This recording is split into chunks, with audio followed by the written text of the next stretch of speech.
In a world that often pulls families apart, what if there was a way to reclaim the joy, the purpose, the blessing God intended for your marriage?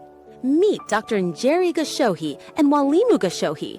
For years, they've guided countless individuals and couples, from premarital counseling to transforming established marriages.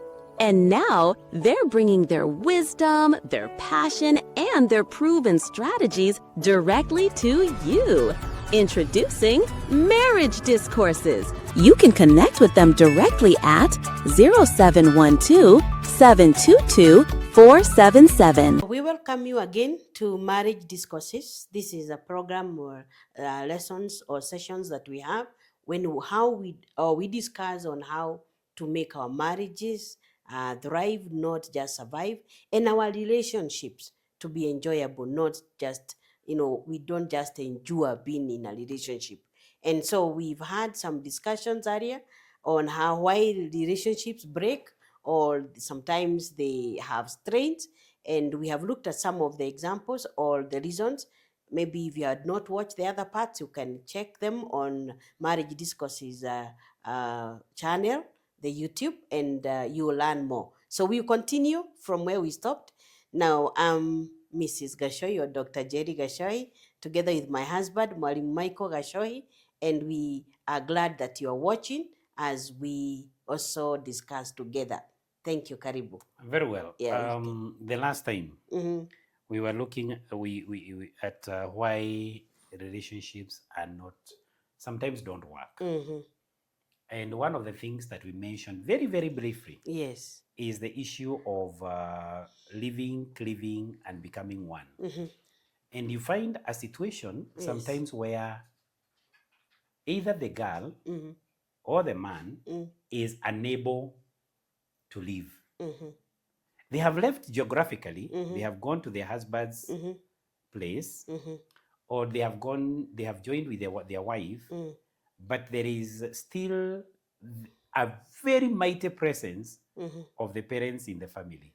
The mighty presence in form of influence or authority. Yes. Because it's maybe the reason where, it could be because either there was some close attachment, let's say, of this young man or the lady to the family where he has come from or she's come from. Let me give an example, especially like now, if it's a lady, or let me say a gentleman who has been raised up by a single mother, okay? And he has grown up and now he's dependable and he has a job. So this mama, and sometimes they feel like, oh, the man is now here, okay? The son now becomes not only a son, but also the man To provide for her. provide now, playing also the role of the provider. So what happens? Now, when you get married, the mother feels like, oh, you're still supposed to be providing here. So can also find like the man wants to interfere because feels like this lady has come to eat the money of my son.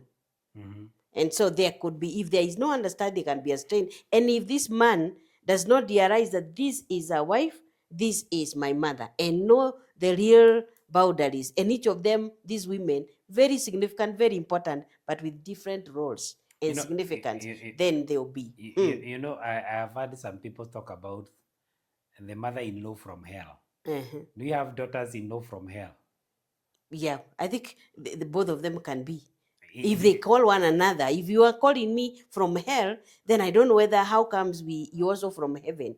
I believe the issue is this. It's where we have a misunderstanding. And I keep saying, even though you call yourself a daughter, you are talking about the mother-in-law from hell. Know one thing, if you get married and you have children, one day you'll be a mother-in-law.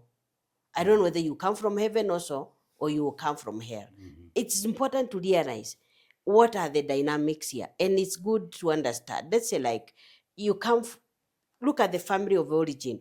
If the man is from a single mother, there will be that expectation that he will continue to provide. So here it calls upon the man now to come up and say, now, mom, yes, I have been doing this, but now no, I have my family. So my responsibilities have increased. So I'll be doing like this. I'll still try to do this, but I may not do as much as I was doing before I got married, because now I already have a family. So this man who is mature, because I believe a man who leaves his father and mother is Must not be a a boy. mature. It's not a boy. Because boys seem to run away from responsibilities, but men can stand for themselves and say, yes, mom, this is it, and wife, this is it. Because I find sometimes, let me use this, I have always found it not really a good picture where a man just sits or stands away, watching the wife and the mother-in-law having an exchange and not making a stand or saying, no, this I will not allow it. And Okay. giving, so that man should give so that there is no interference. That interference can be controlled. Yeah, Yes. but I want to be disabuse the fact that it is not only from parents who are single parents. No, I was giving an example. No, I know you give an example, but we do want to not to create an impression. Yes. Yeah, and because there are some parents that also lead, including fathers who lead to breakages of relationships. True. In the sense that these people have gone somewhere out there, whether it is in church, in college, in wherever, in the place of work, they have met a person from this community with another person from this community. Yes. And you find the fathers, particularly, sometimes the mothers, who said you cannot get married to that particular person because he is from this community. Unfortunately, but as you say, it is true. It's more of fathers, because I realize, like, for women, seem not to really so mind about as long as their daughter is getting or their son is getting married. It's like it's a real fit. It's like one of the things that we want them to achieve. So somehow they may not be so much against the tribe later or earlier, maybe later. well, I know of somebody whereby a relationship broke because of the mother. Oh. So again, it's not whatever, because Yeah. is a mother with 3 sons. I'm not mentioning the community. The firstborn gets into a relationship, and then they keep on referring to her not by her name, but her perceived community of extraction. Uh-huh. Okay. Like, for example, saying uyo Mukikuyu or uyo Mkale, uyo, instead of, it is already stereotyping. Yes. And there are some people who get into a relationship, then it is their parents' interference that brings an end to this relationship. And one of them is what you have mentioned, expectations. Yes. On their daughter, or expectations on their son. On their sons. And is that something that needs navigating with a lot of wisdom? True. Because again, from the African context, maybe if at all he's the firstborn, he also has responsibilities of The siblings, helping the siblings. So it needs some kind of navigation, maturity and a lot of maturity. But there is also this one here who feels that you cannot get married from somebody from this clan, or from this tribe, or from this race, or something like that, or even from this religion. In fact, sometimes even when we are talking about religion, it is not that this person is a Christian and the other one is not a Christian, is of another religion. It is whereby one is a Pentecostal, the other one is, for example, an Anglican. And either of them you find saying, no, you cannot get this married to this person because they are not of our faith. So in other words, we have sometimes basically that. And although we had mentioned this, but I would also want to give an example. One of them which I gave in my second book, another issue, past experiences. You are in a family whereby the father used to abuse your mother. Then you get married. Your husband gets angry the very first day. From the background you came from, unajua now this is going to be total that world war. Well, then and the man is probably not that. He's not angry. violent, but he's expressive verbally. And that expressive is not necessarily the issue of insult. But it is where he expresses, I'm angry, you know? And because of this Yes, and and this. then. And it creates fear in the other person to the extent whereby that person keeps on the minute, going through that and saying, no, I can't remain in this relationship. This man has anger issues, has anger issues. Well, in the real sense, the man is probably just expressive. And maybe at the end of it, what we are saying is not that all these are reasons that can cause, or must cause a relationship to break. We have had people who have had even very bad experiences, have had even interferences, but once they realize what I stand. hoped is not what is working, so what they do is that they either seek advice or counsel, and maybe sit together and say, why aren't we, why is our marriage not working, or why is our relationship experiencing these challenges? What has happened? And then maybe they look back and say, this is what I may have caused. What do we do? And then work it together, because that does not mean, or we are not spelling it like, if you are coming from this place or you have these issues, now you are doomed. Your relationship Actually, will never work. Actually, the essence of our discourses Yes. is to say that even with all this, yes. marriages can is number thrive. one, Yes. godly. Yes. Marriage number two, as you said, can thrive. Number three, marriages can be enjoyable. Yes. Because even in the places of work, you see, I don't know why there is extrapolation of the conflicts of in marriage, but when it comes to the conflicts in the place of work, we look for we are conflict. ready. We are ready to resolve. We are ready to look for a solution. When it comes to the conflicts that we have, even in social places, we are able, like for example, you find people have peace meetings where they try to see how they can bring this side and this side together. But it's like every other time we find a relationship having, experience a turbulence, is like, let's call off the trip. Yes, let's not go on.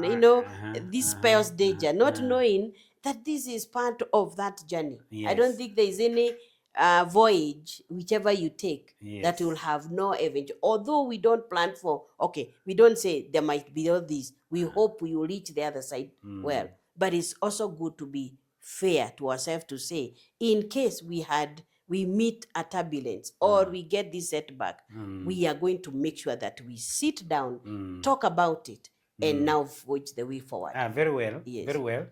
One of the things that the reason why we are having this is to say that even when there is those challenges, Yes. those challenges are surmountable. True. People should look forward because this is a God given institution. It's an institution created by God. It is enjoyable just like we can enjoy our jobs, even though once in a while we have conflict. True. And sometimes some of those things, they make us move forward. Yeah. Even And they create good memories. Yes. I believe there are those times we know when we talked almost the whole night of an issue, and then later we look back and say, what was the big issue around there? and we made it this far. And so sometimes it also gives you some way of looking at the future. It may be like what David would say, God who helped me with the bear, with the lion, even the giant. So you don't fear tomorrow because you know a God who helped you in the past. Yeah. So basically what we are saying is that there is no family without any issues, without conflict. But all those conflicts can be resolved. There is a solution to it. And before we rush to not jumping ship, before we jump ship, look for the exit door, go to the fire escape. Yes, it is possible. So thank you very much, our viewers. We want to continue encouraging you to continue being with us even in this. We want to continue the conversations. We are not merely sharing the knowledge and saying this final. You can be part of this by commenting and having that discussion in terms of now written. We can do that, and I'm sure by the end of it all, our marriages would be able to thrive. And our not relationships will be Yes. enjoyable. We don't Not have to endure. endure. Si kuvumilia kuwa Ni katika kufurahia. doa ni kufurahia. Yes. You remind me of that, I think that, one of the minister, the government spokesman produced that ya kwamba nafurahia kuwa Mkenya. And others started saying, navumilia kuwa Mkenya. No, we have I to think it is vumilia. nafurahia kuwa katika Kwanza. ndoa. Thank you very much. God bless you. Imagine a marriage filled with deeper understanding, stronger love, and unwavering faith. That's the vision. That's the mission. Don't miss out the launch on 12th July 2025.